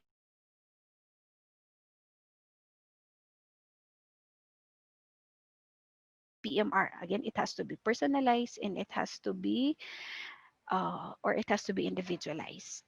So, saan manggagaling yung model na yan? Siyempre, dun sa na-search natin na strengths. So, ang main goal natin sa step na to is to figure out strategies or tactics on how the client can be resilient in other areas of his life, applying the signature strengths and competencies that we identified earlier. So, may listahan na tayo. Ngayon, nagagamit na yun dun sa isang area ng buhay niya na okay. Pero paano kaya niya din ma-apply yun sa ibang aspects of his life. O kunyari, yung signature strengths na yun, lumabas while we were talking about this family life. So, paano niya kaya yun ma-apply sa area ng life niya sa workplace? Okay? So, yun. So, how do we make the model personalized? First, it has to be written in the client's own words, and we can include there the client's own images and metaphors. So, then again, hindi tayo gumamit dito ng standardized assessment tools. Okay? So, may example tayo dito ng PMR of a single mother. Okay? Ito yung client kong isa. Okay? So, sa first steps namin, ito yung na-identify ko sa first column, yung mga strengths niya na feedback ko sa kanya. She has actually a good sense of humor in dealing with children's concerns. Actually, even sa workplace, nakikita ko to sa kanya eh. And then he's persistent or he has high sense of persistence to send her children to good schools. Para sa kanya kasi syempre may kanya-kanya naman tayong definition kung ano yung good school na yan, on a tight budget. Okay, he stays physically fit through or regular early morning jogging also. He asserts positions to her growing adolescent children. Minsan kasi ang mga adolescent children, nakikipag-ano na yan, nakikipag-argue na sa parents. Diba? I see that, I observe that sa mga pamangkin ko kasi. And then he also, ito yung pinakagusto ko sa kanya, he does not hold grudges. Napaka-forgiveful niya na tao. Napaka-forgiveful, napaka-forgiving niya na tao actually. Okay? So now, dito sa step 2, no, sa second column natin, no, I ask her, kung paano niya actually a-apply ito sa ibang aspeto naman ng buhay niya. Kunyari dun sa pamilya niya, yung sa kanyang, what do you call this? Siblings and parents. Tapos dun sa workplace. Okay? There. So, ito yung mga na-identify namin. You use humor. Ayan. You use humor when challenged or criticized by other people, pero hinu-humor niya muna yung sarili niya. Kasi sabi niya minsan, ang tawag, nagdadalawang isip siya kung magiging swak yung humor niya sa ibang tao. Okay? So, medyo, ano pa yan, kinakapa muna niya. And that's, again, another strength. Okay? Trust, yung second naman, he trusts in her ability to persist and survive the difficulties he encounters or experiences. And then, the third one, should always remember that health should never be compromised over yung kanyang mga busy schedule. And then she also needs to trust in her ability to contribute to others. Kasi actually assertive siya eh. No, kaya lang once na sinabi sa kanya, ang hina mo kasi, tumatahimik na siya. So, what do you call this? She has to continue trusting her ability to contribute. Okay? And then, dun sa strength nila na hindi mag-hold ng grudges, so she would have to continue to use criticisms and mistakes as a chance to better herself. Okay? At yung kasi sabi ko sa kanya, bakit mo gagawin yan? Gusto ko kasi magkaroon siya ng meaning. Bakit niya gagawin yung mga strategies na yan? Okay, what are some personal images that could inspire her to keep moving? So, unang-una dyan actually, it common to actually pag ang clients natin are parents, yung makikitang successful yung mga anak nila. So sabi ko, I want something na mas visual, mas nakikita mo, mas mapipicture natin. So yun na picture niya, her kids graduation day in college. Sabi ko, bakit hindi LM, bakit hindi high school? I-advance siyang mag-isip, gusto niya daw hanggang college. 'Di ba? So yun yung sa kanya eh. No? As much as gusto kong mag-step by step siya, yun yung para sa kanya kasi ang pinaka main motivation niya. So we have to respect it. Another one, permanent or better employment status, and then her own good health to see her children through, Especially sabi niya, mapatapos ko lang sila, okay na. O di okay, kung sa ngayon iyon yung magbibigay sa iyo ng meaning ng buhay. Okay? So that yung images and metaphors are actually something that would inspire further our clients to really work on these strategies, to apply their PMRs. Okay. Ito naman dun sa estudyante, isa kong estudyante. Okay. So, ang isang strength niya, pinanghugutan namin yung experience niya as a student writer. So, ang dami po niyang napanalo ng awards and recognitions because of as a student writer. So, pero yung actually, pinanghuhugutan niya actually ng inspiration niya yung mga hindi magagandang experiences niya sa buhay. And medyo, makikita yun actually sa mga outputs niya. Pero, siyempre nga, search for strength tayo. So, he has the ability to turn negative experiences and emotions into good literary outputs. She also has this persistence to finish her studies despite financial constraints. Actually, working student siya. Doon ko siya unang na-meet. Nagbenta siya ng ah, mga kailangan niyang mga ano niya, sideline niya binibenta sa office. Okay? And then eventually bumalik siya, akala ko magbibenta ulit, hindi pala, magpapa-counseling daw. Okay? So, the third one there, she is actually very goal-oriented and purpose-given. Pag tinanong ko siya actually, or every time natatanungin ko, anong meron dito, ba't mo ginagawa to, meron at meron siyang malalim na reason for that. Okay? And then, so that, now I challenge her after naming ilista to, paano mo to mai-apply sa ibang aspeto ng buhay mo? So there, find positive outlets of my negative emotions and experiences kasi medyo nakikitaan ko na siya ng signs and symptoms of depression nung pumunta siya sa akin at medyo high yung kanyang suicidal thoughts actually at that time. So yun yung goal ko matigil yun kasi ang tawag dito, mag-midterm classes na yata kami. Ayun, ay exams kami at that time. Okay? At ilang teachers na rin nung nalaman nila na pumunta siya sa akin, marami na rin teachers yung nag-feed sa akin ng info na may iba silang nababasa sa kanyang mga outputs. Okay? So there. Anyway, so going back, one of the strategies na na-identify niya is to always find positive outlets of negative emotions and experiences. She also aside from literary outputs kasi magaling din siyang mag-drawing. Pero it's more of yung, hindi ko alam yung term dun talagang hindi ako artistic. Yung black and white talaga ang style ng kanyang mga artworks. Okay? And then, another one, never give up when difficulties seem impossible to survive. Kasi sabi mo ang hirap ng buhay ninyo, ganyan na yung problema ever since you were a child sa pamilya mo. Pero, ang layo ng nangarating kasi pag-graduate na siya actually. So, yun. Ang tawag dito, yung sense of persistence niya, pwede niyang ma-apply sa kahit anong areas ng life niya. And then, also, find purpose in my struggles and use struggles as inspiration to achieve goals. Kung titingnan ho natin, medyo isa yung theme niyan. Pero hayaan na, parang ganon. Kasi that's how she tried to create her own personal model of resilience. And ano yung magbibigay sa kanya? Nagbibigay sa kanya ng inspiration. Okay, first, she really sees herself in the future as an inspirational teacher. Sa kanya ko nga lang nakita yung inspirational teacher. Turn niya talaga yan. Okay? In a public school because she wants to inspire people na regardless of the difficulties you go through, especially yung mga estudyante daw niya na kaya din nilang mag-survive. Okay? And ang tawag dito, sabi ko, imagine mo anong subject mo sinasabi yan, paano mo sinasabi sa kanila, na ganyan. Sabi niya sa what do you call this? First day of classes, pag mag-exam na sila, mga ganyan. And regularly daw. Okay?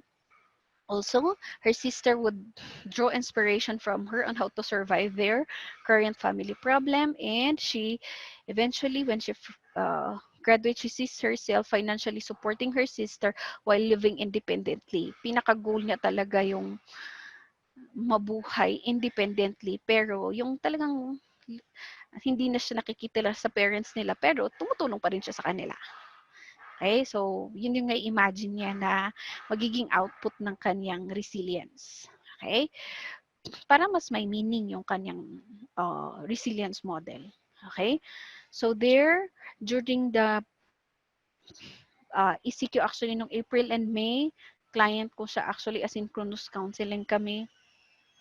So for I would always draw her back or pag yung medyo tumataas yung suicidal thoughts niya, binabalik ko siya dito sa kanyang PMR. Aside from, of course, I have to use other strategies such as the classic na techniques ng CBT.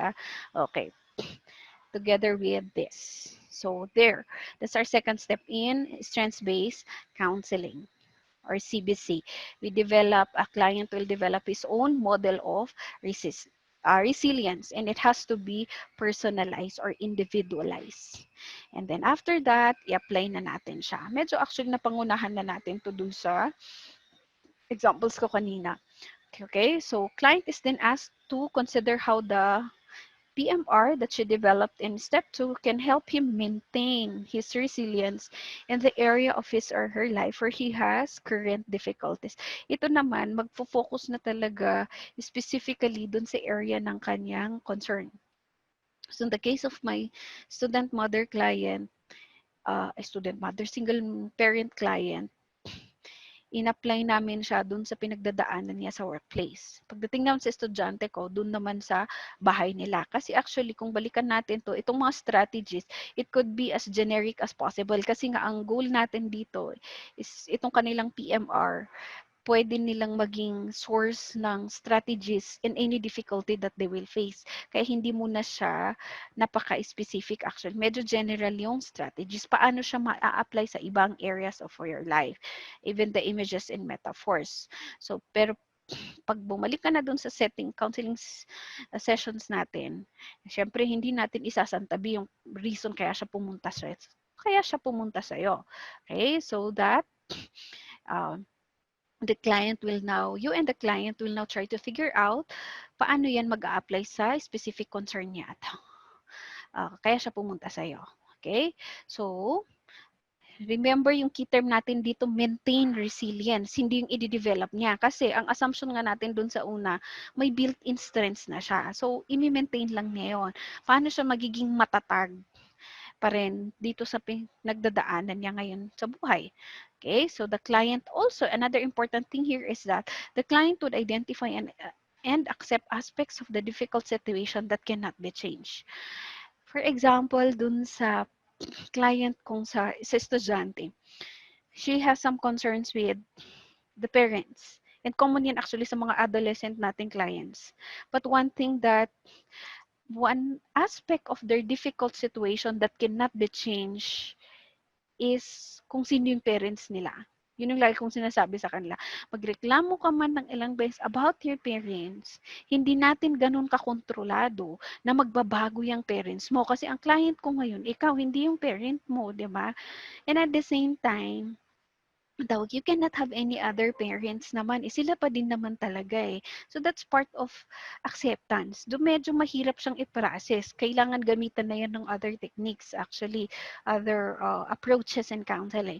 But it's very important na ma-highlight lang natin na yung personal model of resilience, paano ka maging matatag? Ikaw mismo, kahit na nandiyan dyan, yung aspetong yan, or yung, kumbaga Hello, ma'am. aspect ng that aspect of your problem that cannot be changed. Yung example ko din kanina, kunyari ang problema nila is si teacher. Hindi naman nila mapapalitan yung teacher agad-agad, no? But they can still stay resilient. At ibalik natin sila dun sa kanilang signature strengths. Okay? So paano nila matatanggap yon? Balik natin. Humugot ka dyan sa mga signature strengths niya. Persistent siya. Forgiving siya. Yung mga ganyan. Di pwede natin gamitin yon. Okay? So, ang focus natin dito is for our clients to stay resilient in the face of difficulties rather than being successful in resolving or overcoming them. So, it's more of pagiging matatag. Diba? I remember tuloy yung concept ay yung model na pinresent sa amin, yung Filipino model ng resilience. Ang equivalent term ng resilience is katatagan eh. Di ba? Yung may mga bagay talaga sa paligid na hindi natin mapalitan pero pwede ka pa rin maging matatag and you will survive that. Okay? There. So, i-apply nila yung PMR doon sa kanilang current problem. So, in my examples earlier, so the single mother applied her PMR in thriving the hectic schedule and other challenges at work. And she always actively imagined her children's success to make her more committed to maintain her resilience. Okay? Medyo mahirap actually talaga pag, kasi isang factor din talaga sa kanya is yung ugali nga, medyo bossy talaga yung boss niya. Boss nga eh, di ba? Kaya bossy. But anyhow, no, that's one aspect of her problem na medyo mahirap palitan. Okay? 'Di ba kasi we cannot push naman the boss na, uy, magpa-counseling ka. Wala namang nangyayari. Hindi naman nangyayari talaga yung ganun, 'di ba? So, they have their own reasons for being that, no? And that's for perhaps their counselors also to process sa kanila. Okay? Another one, dun sa client ko na estudyante ng problema sa bahay. So, the student applied her PMR first in surviving and finding more meaning in her difficult experiences with her parents. So, initially, he imagines how he could be, how she could be actually a source of inspiration to her students soon and readers, inspire her to keep on nurturing her resilience. Actually, ang unang pinag-applyan ng estudyante ko, kasi sabi niya, ma'am, hindi ko kayang sa tatay ko agad. So, okay, kasi pwedeng i-apply. So, sa kapatid niya, sa nanay niya, ngayon actually, wini-work out niya yung sa tatay niya eh. Kasi, syempre, medyo ibang level din naman ng lakas lakas ng loob or courage ang kailangan niya to be able to apply the PMR dun sa uh, tatay niya. Yung concern niya with the tatay. Okay. So, that's the third step. So, itong applying the PMR, imagine pa ito, no? Nag-imagine pa ito sa loob ng counseling room, sa counseling session natin. And then, ayan, the last step is to practice resilience sa real life setting na. So, meron siyang initial, what do you call this, rehearsals doon sa counseling sessions natin. So, from nag-i-imagine, pwede siyang mag-practice na. So, paano mo kakausapin yung tatay mo? Paano mo kakausapin yung boss mo? Paano mo kakausapin yung kapatid mo? Ganyan, no? So, pwedeng step by step. And mag-practice siya dito sa applying of PMR. And then later on, ayan, gawin nating behavioral experiments, which is one of the major techniques in CBT actually, cognitive behavior counseling. And that becomes the homework of the client. Ito po actually sa highlight naman ng cognitive behavior counseling. Talagang magbibigay tayo ng homework sa clients natin. So that, no, saan manggagaling yung experiments and homework? Dun sa application ng PMR niya sa kanyang real life na problem. Okay? Para hindi mag-e-end yung session, yung mga strategies na yan, dun na nakasulat sa papel or pinag-practice na lang dun, talagang papa-homework mo yan. And that could open your doors for follow-up sessions. Okay? The experiments are meant to test the quality and utility of the PMR. That is, will the PMR be able to help the client maintain his own resilience? Kahit na lumabas na siya sa counseling room at ayun, haharapin na niya yung problema niya talaga. Kaya pa rin kaya niyang magiging matatag. Matutulungan kaya siya ng kanyang PMR. So there, an example ko to kanina, the single mom decided to start her experiment on asserting her opinions to her colleagues at work, then eventually to her supervisor. Right now, this client of mine is thriving both in her personal, family, and work or career life. And she keeps coming back to me saying, thank you, buti na lang napanakinyam. So, nilapitan kita at that time na talagang sa tingin ko wala nang kwenta yung buhay ko. No? And that's one validation, no, parang good validation na ay pwede pala mag-work ang strengths-based counseling. Doon naman sa estudyante ko, she started off, sabi ko kanina, with the sister, then sa mother. And then right now, she's working on with how to apply it sa father niya. Pero at least nakaka-move on na siya. Ayan.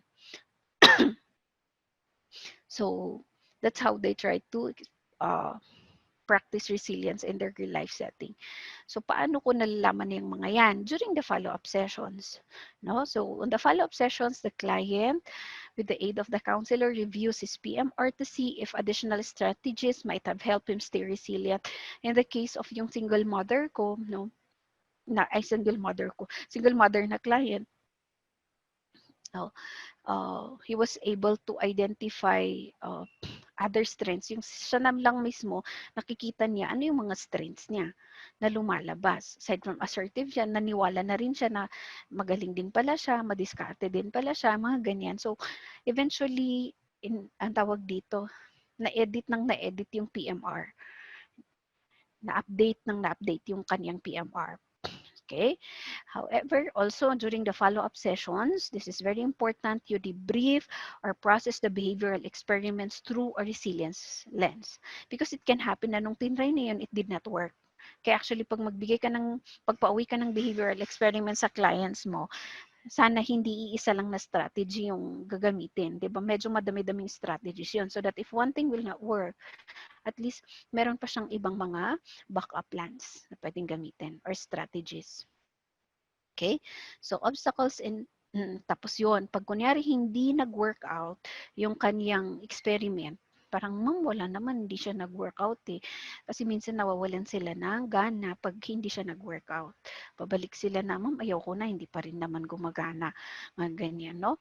But we have to remind them that obstacles and setbacks of the experiment become opportunities to learn and practice resilience. Kasi sabi nga natin kanina, obstacles are windows to resilience. Paano mo pa ma-practice yung resiliency mo, no? Or sa ano pa bang sitwasyon ma-experience or ma-test yung resilience mo kundi pag may pinagdaanan ka, 'di ba? So, 'yun, ibalik natin yung positive mindset sa kanila. Okay, if we have to search for strength again, using yung at least tinry mo, no, that is still courage, okay? And then you tried other strategies, even if it did not work out, pero nandito ka pa rin, gusto mo pa rin magpatulong, then that's another strength that we need to highlight. I-update natin yung kanilang list of signature strengths. Okay, again, we always have to remind ourselves that obstacles and setbacks of these experiments or experiences, their homeworks become opportunities to learn and practice more about resilience. Okay, so napaka-strengths-based niya talaga. So let's just summarize. Yun po yung fourth and the last step. So we have here the 4 steps ng cognitive behavior counseling na strengths-based. So we search for strengths. We search because we believe that it is there. Okay, it is built in every person. Then we help them construct their own personalized or individualized model of resilience. And then after that, you help them apply this PMR to their current problem. And then, from there, paglabas nila ng counseling room, may baon sila, may homework sila, may assignment sila in which to practice this resilience in their real life setting, behavioral experiments. Okay? So, yun po ang 4 steps of strengths-based CBC.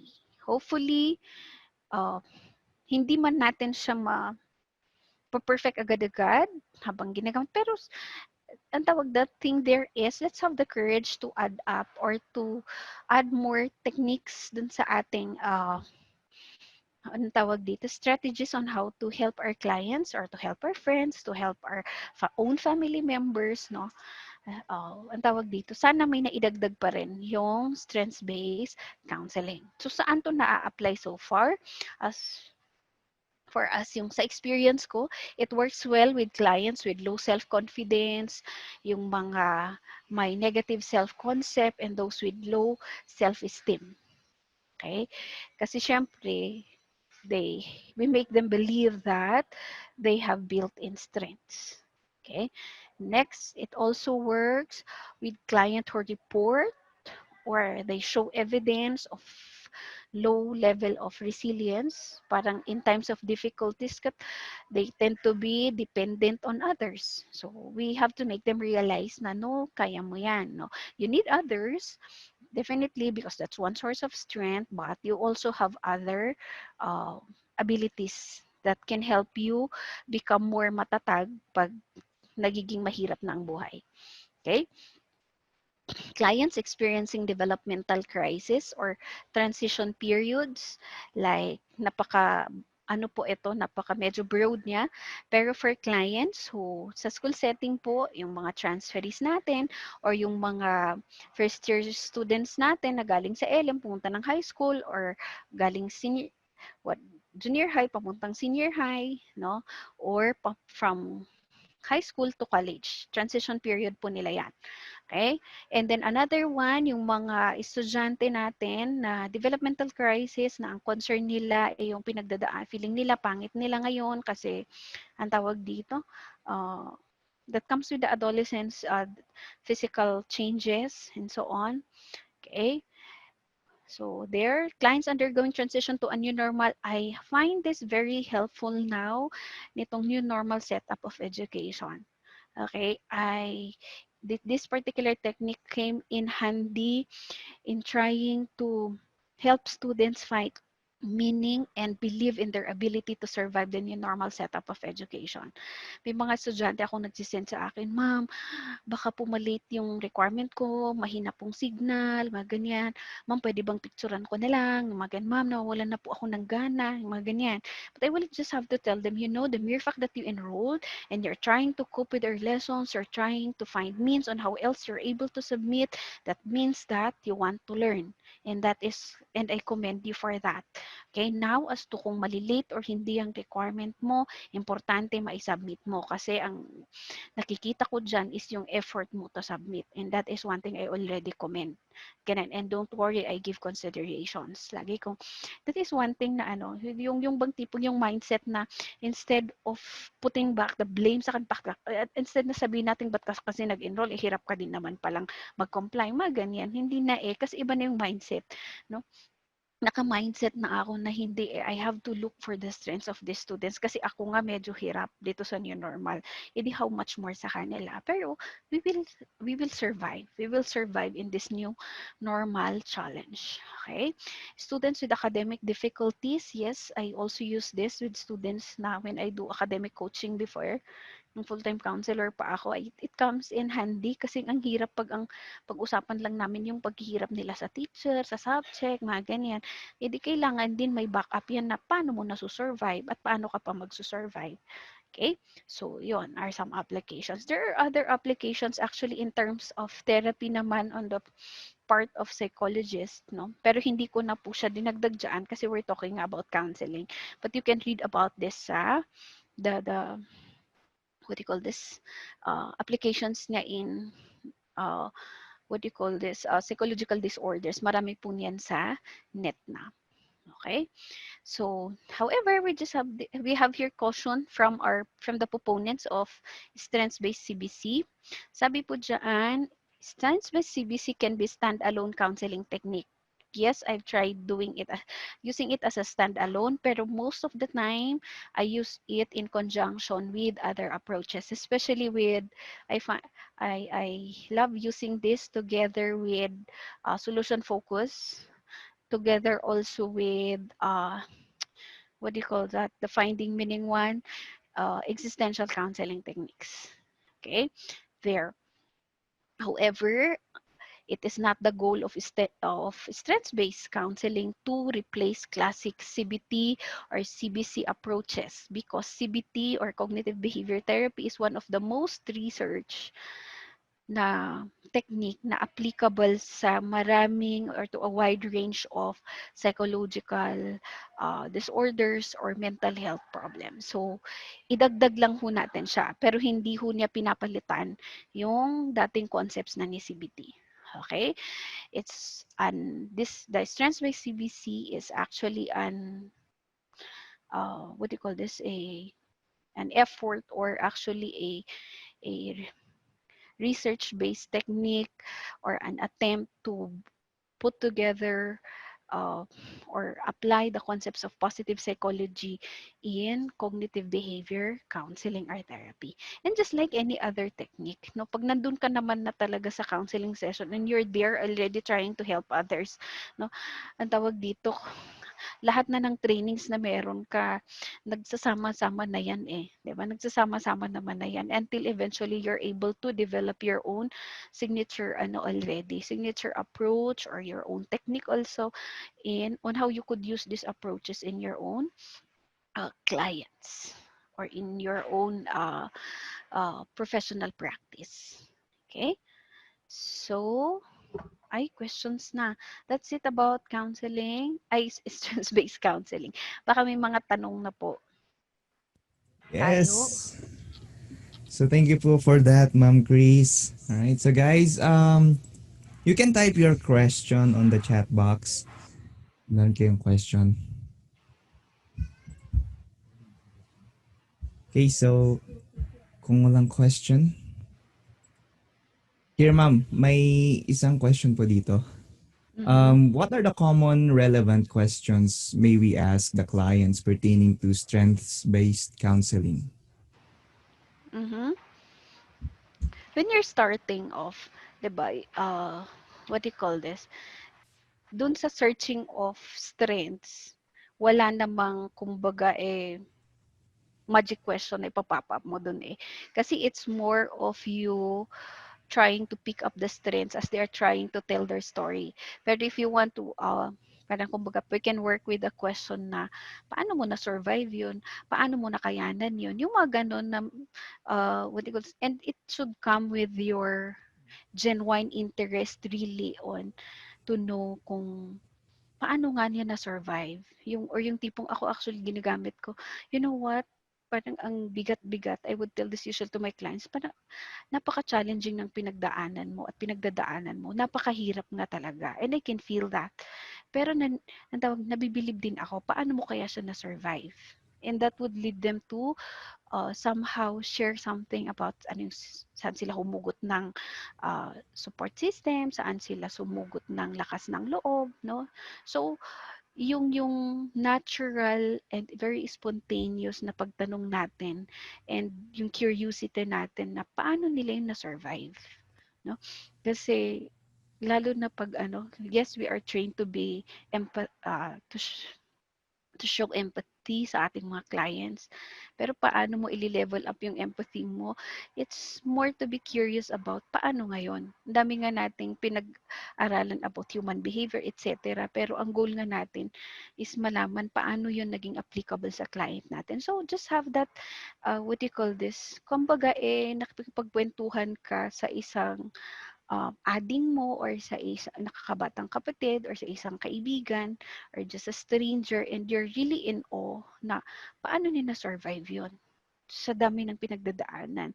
Pag ako parang hindi ko kakayanin or may mga nakita ako na nag-give up, parang ganyan. Pero siya nakayanan niya. So, tanungin mo lang, paano mo siya na-survive?